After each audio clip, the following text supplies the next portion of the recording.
ಎಲ್ರಿಗೂ ನಮಸ್ಕಾರ. ಪ್ರಕಾಶ್ ಸರ್, ನಿಮ್ಗೆ ಸ್ಪೆಷಲ್ ಥ್ಯಾಂಕ್ಸ್. ಮೋಸ್ಟ್ಲಿ ಈ ಬಾಡಿಲಿ ಯಾವುದನ್ನ ತೆಗೆದುಕೊಟ್ರು ನನಗೆ ನಿಮ್ಮ ಋಣ ತೀರ್ಸಕ್ಕಾಗಲ್ಲ ಅನ್ಸುತ್ತೆ. ಸೊ ಅಷ್ಟು ದೊಡ್ಡ ಅವಕಾಶ ಕೊಟ್ಟಿದ್ದೀರಾ. ನಾನು ಯಾವಾಗಲೂ ಅನ್ಕೊಂತಾ ಇರ್ತೀನಿ, ದರ್ಶನ್ ಸರ್ ಸಿನಿಮಾ ನೋಡೋಕ್ಕೆ ಕಷ್ಟಪಡ್ತಾ ಇದ್ದವನು ನಾನು. ಇವತ್ತು ಆ ಸಿನಿಮಾದಲ್ಲಿ ಆ್ಯಕ್ಟ್ ಮಾಡಿ ಇಷ್ಟು ದೊಡ್ಡ ಪ್ರಮೋಷನ್, ನನಗೆ ಅಳುನೇ ಬರುತ್ತೆ. ಅಂದರೆ ಇಷ್ಟು ದೊಡ್ಡವ್ರ ಮುಂದೆ ನಿಂತ್ಕೊಂಡು ಮಾತಾಡೋಕ್ಕೂ ಅವಕಾಶ ಸಿಕ್ಕಿದೆಯಲ್ಲ. ಮೋಸ್ಟ್ಲಿ ನನ್ನ ಕೆಲಸ ನಾನು ಕರೆಕ್ಟಾಗಿ ಮಾಡ್ಕೊಂಬಂದಿದ್ದೀನಿ ಇಲ್ಲಿ ತನಕ ಅನಿಸುತ್ತೆ. ಸಾರಿ, ಥ್ಯಾಂಕ್ ಯು ಸರ್. ಇಷ್ಟು ದೊಡ್ಡ ಅವಕಾಶ ಮತ್ತೆ ನನ್ನ ಲೈಫಲ್ಲಿ ಯಾವತ್ತು ಸಿಗುತ್ತಾ ನಂಗೆ ಗೊತ್ತಿಲ್ಲ. ಅಷ್ಟು ದೊಡ್ಡ ಅವಕಾಶ ಸಿಕ್ಕಿದೆ. ಆ್ಯಂಡ್ ನನಗನ್ಸೋದು ಒಂದೇ, ಫೈನಲಿ ಹೇಳೋದಂದ್ರೆ, ಯಾರಾದರೂ ಕರ್ನಾಟಕದಲ್ಲಿ ಕನ್ನಡದ ಬೋರ್ಡ್ ಹಾಕಿಲ್ಲ ಅಂದ್ರೆ ನಮ್ಮ ರಕ್ತ ಕುದೀತಿದೆ. ಅಂಥದ್ರಲ್ಲಿ ನಮ್ಮ ಬಾಸ್ ಕನ್ನಡಕ್ಕೋಸ್ಕರನೇ ಬದುಕ್ತಾ ಇದ್ದಾರೆ. ಅವ್ರ ಸಿನಿಮಾನ ನಾವು ಜಾಸ್ತಿ ಗೆಲ್ಸ್ಬೇಕು. ಅವ್ರಿಗಿರೋ ಪೇಯ್ನ್ ಎಲ್ಲ, ಅವ್ರ ಸಿನಿಮಾ ಗೆದ್ದಿದ್ದಕ್ಕೆ ಅವ್ರಿಗಿರೋ ಪೇಯ್ನ್ ಎಲ್ಲ ಮರ್ತೋಗ್ಬೇಕು. ನನಗೆ ನಿನ್ನೆ ಅನಿಸ್ತಾ ಇತ್ತು, ಗ್ಲಿಮ್ಸ್ ಬಿಟ್ಟಾಗ ಬರ್ತಾ ಇದ್ದೀನಿ ಚಿನ್ನ ಅಂತ ಇತ್ತಲ್ಲ, ಅದು ಬಿಟ್ಟಾಗ ನಂಗೆ ಅನಿಸ್ತಾ ಇತ್ತು, ಎಂತೆಂಥ ಕೆಟ್ಟ ಸಂದರ್ಭಕ್ಕೆ ಅಶ್ವಿನಿ ದೇವತೆಗಳು ಅಸ್ತು ಅಂದಿದ್ದಾರೆ.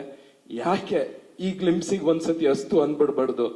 ನಾಡ್ ಸಿನಿಮಾ ನಾವು ಅವ್ರ ಜೊತೆನೂ ನಾವು ಯಾಕೆ ಕುತ್ಕೊಂಡು ಸಿನಿಮಾ ನೋಡ್ಬಾರ್ದು? ಮೋಸ್ಟ್ಲಿ ನಾನು ನತದೃಷ್ಟ ಕಲಾವಿದ ಅನ್ಸುತ್ತೆ. ಇಷ್ಟೋ ತನಕ ಅವ್ರ ಜೊತೆ ಸಿನಿಮಾ ಮಾಡಿದವರೆಲ್ಲ ಅವ್ರ ಜೊತೆ ಥಿಯೇಟ್ರಲ್ಲಿ ಕುತ್ಕೊಂಡು ಸಿನಿಮಾ ನೋಡಿದ್ದಾರೆ. ನಮ್ಗೆ ಅದೃಷ್ಟ ಇಲ್ಲ. ಸಿನಿಮಾದಲ್ಲಿ ಅವಕಾಶ ಸಿಕ್ಕಿನೂ ಅವ್ರ ಜೊತೆ ಕುತ್ಕೊಂಡು ಸಿನಿಮಾ ನೋಡೋಷ್ಟು ಅದೃಷ್ಟ ಇಲ್ಲ ನಮ್ಗೆ. ಗೊತ್ತಿಲ್ಲ, ಬೇಗ ಬರ್ತಾರೆ, ನಾನು ಅವ್ರ ಜೊತೆ ಸಿನಿಮಾ ನೋಡ್ತೀವಿ. Thank you sir, thank you Prakash. And Kantaraj sir ನಾನು ಮರೆಯಂಗೆ ಇಲ್ಲ. ಅವರೇ ಪ್ರಕಾಶ್ ಸರ್ಗೆ ಪರಿಚಯ ಮಾಡಿಸ್ಕೊಡ್ತೀನಿ. ಥ್ಯಾಂಕ್ಸ್ ಅಣ್ಣ. ನಾನು ಕೊನೆ ತನಕ ನಿಮ್ಮ ಮಗನ ಥರ ಇದ್ದು, ಅದು ಏನೇ ಇದ್ರು ನಾನು ನಿಮ್ಮ ಜೊತೆ ಇರ್ತೀನಿ. ಥ್ಯಾಂಕ್ಸ್ ಅಣ್ಣ, ಥ್ಯಾಂಕ್ ಯು ಸೋ ಮಚ್. ಸಾರಿ,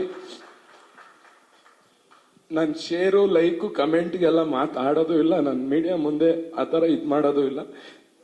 ನನಗೆ ಬಂತು ಅಷ್ಟೇ. ಸಾರಿ, ದಯವಿಟ್ಟು ಕ್ಷಮಿಸಿ.